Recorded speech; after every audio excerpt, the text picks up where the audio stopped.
Ahora de economía, vamos a hablar de otros temas. A 7,1% alcanzó la tasa de desocupación de la población extranjera en Chile en el trimestre marzo-mayo del 2023. De acuerdo a la información publicada por el INE, la cifra significó un aumento de 0,3% en 12 meses debido a que el incremento de la fuerza de trabajo, 2%, fue mayor que el de la población ocupada. Para analizar estas cifras y la situación laboral de los extranjeros en nuestro país, estamos con Arcadio Cerda, economista y académico, investigador de la Facultad de Economía y Negocios de la Universidad Talca. Arcadio, bienvenido acá en las 24 horas. ¿Cómo te va? Buen día.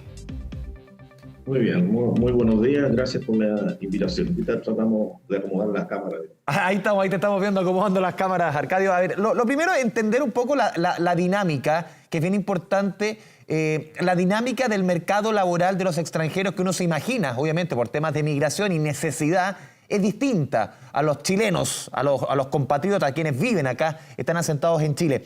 Lo primero que salta a la vista, 7,1% de desocupación, 8,5% fue el índice general que mostró el INE hace algunos días. ¿Por qué se da esta diferencia tan grande?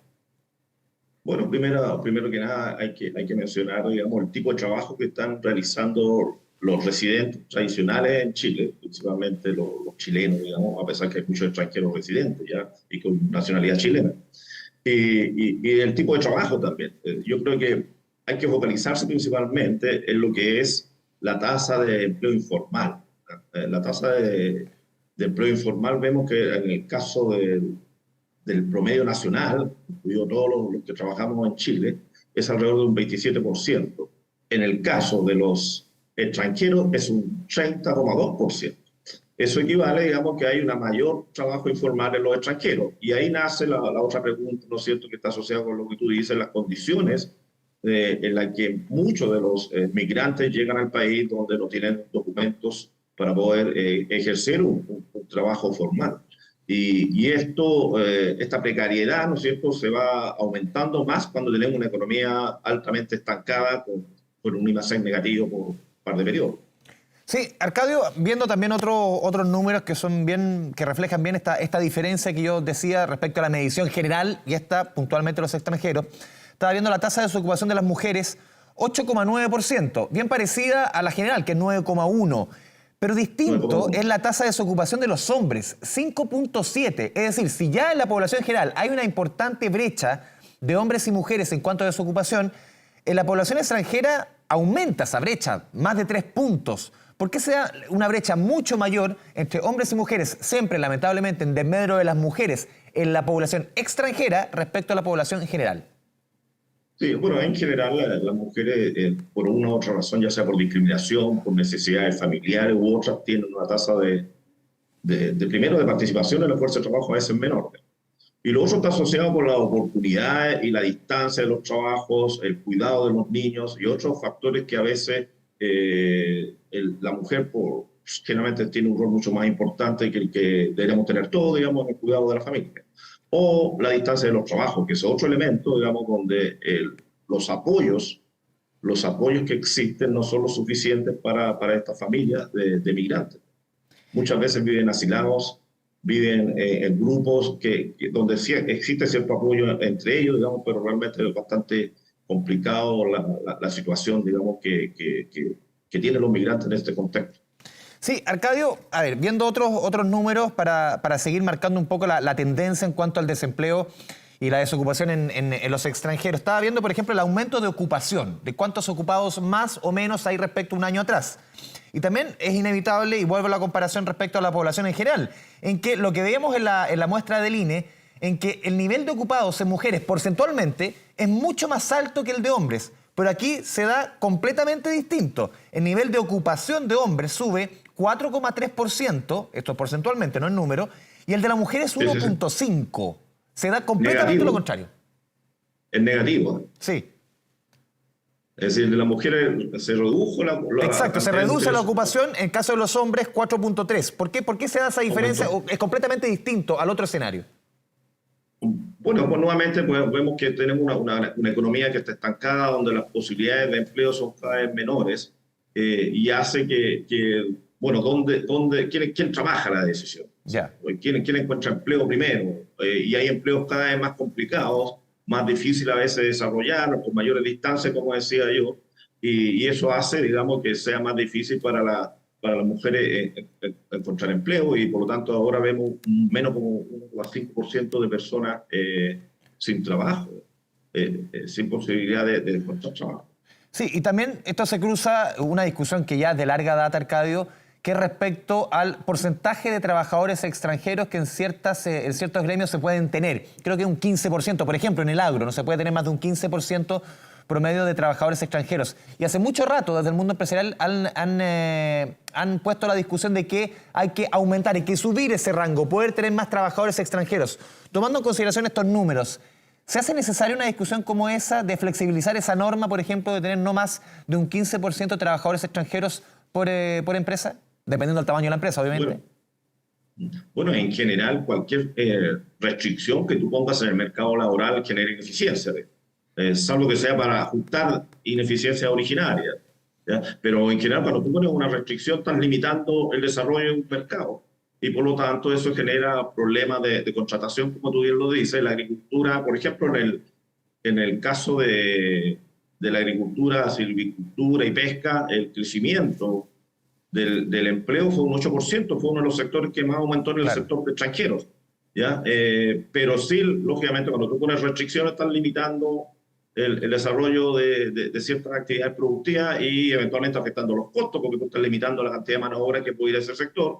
Y hay que acordarse, ¿no es cierto?, que uno de los beneficios que tiene la migración está asociado para aumentar la fuerza de trabajo en sectores que a veces los residentes tradicionales no quieren ejercer.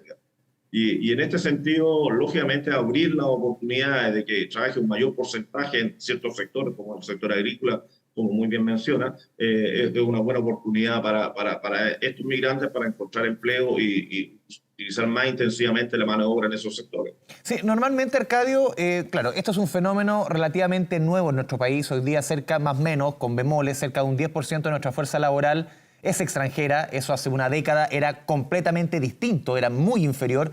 ¿Cómo, de acuerdo a la literatura extranjera, no podría decir, a la experiencia, cómo se va moviendo ese empleo en la medida que las economías se van apretando? ¿Se mueve tal cual como el empleo estándar, entre comillas, de los connacionales, de los compatriotas, de los chilenos chilenas, o se mueve de otra manera? ¿Sigue el mismo ritmo o definitivamente, al ser muchas veces, uno podría pensar, quizás desde la ignorancia, un empleo más precario, un empleo más informal, dadas las condiciones que muchos ingresan en nuestro país? En épocas de apreturas económicas muchas veces o muchas empresas o muchos sectores recurren a este tipo de trabajadores porque son más baratos. ¿Ocurre eso o no están así? En general ocurre, pero en aquellas partes donde tú no burles la ley, para aquellos que cumplen con la normativa. Digamos. Es decir, lo que sí estamos viendo, ¿no es cierto?, es que hay un 17% de incremento en los empleos informales.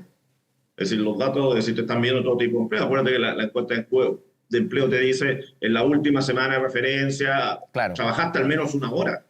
Y la mayoría de la gente, aquí estamos viendo un incremento, un 17% en el trimestre de análisis de empleo informal. O sea, ese aumento, perdón, Arcadio, de 17% puede un poco reflejar lo que yo te mencionaba, que en situaciones de mayor precariedad, lamentablemente, la economía se generan estos espacios de informalidad y ahí los extranjeros, claro, tienen ese espacio, pero al final con también las consecuencias muchas veces que tiene esto.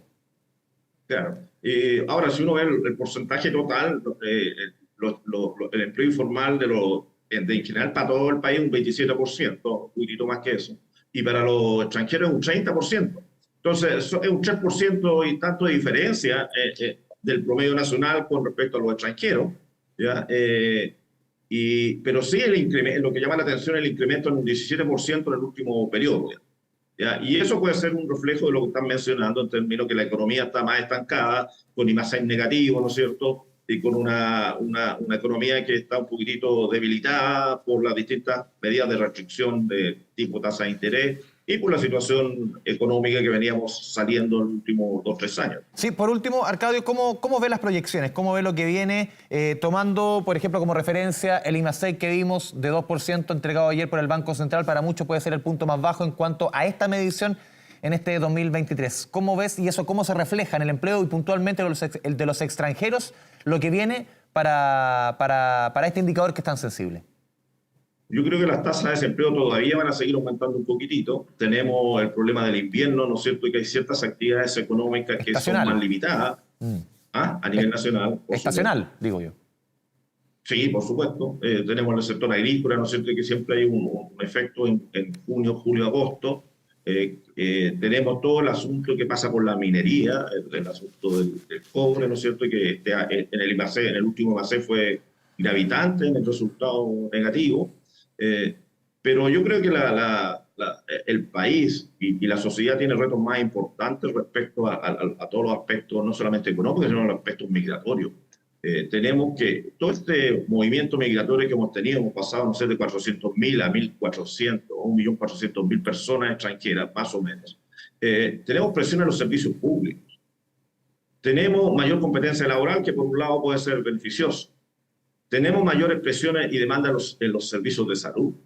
Tenemos tensiones sociales que se pueden generar. Estamos viendo la situación que está pasando en Francia.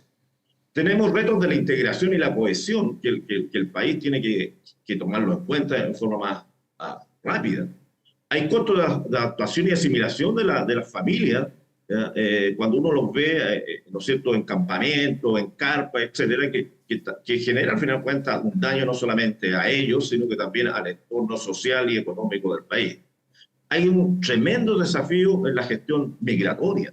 Entonces, yo creo que si no tomamos en cuenta eso, si ya tenemos problemas para sacar un carnet, si ya tenemos problemas para que las personas puedan integrarse adecuadamente al mercado laboral, lógicamente que el desempleo va a seguir aumentando en este grupo de personas, como también la cantidad de trabajadores informales, debido a que no va a tener muchas posibilidades de trabajar en un empleo donde tenga seguridad social, donde tenga posibilidades de tener sueldo a una productividad un poquitito más alta, etcétera, etcétera. Entonces, en ese contexto, yo creo que el país tiene tremendos tareas que hacer en estos aspectos, más allá de los beneficios que tiene, ¿no es cierto?, la migración, que son el aumento de la fuerza laboral, la contribución a la economía a través de impuestos, demanda, consumo, la innovación y el emprendimiento que pueden traer algunos de los migrantes que hacen negocios nuevos, restaurantes nuevos, formas de producir otros bienes y servicios. Hay una ganancia por la diversidad cultural y social, y una serie de efectos adicionales que son positivos, ¿no es cierto? Pero si no resolvemos el problema de la integración, sí, y la solución de los problemas legales, va a ser muy difícil que muchos de ellos puedan integrarse al mercado laboral. Arcadio Cerda, economista académico e investigador de la Facultad de Economía y Negocios de la Universidad de Talca, te agradecemos este espacio con Canal 24 Horas. Muchas gracias. Que tengas una buena jornada. Gusto, igualmente.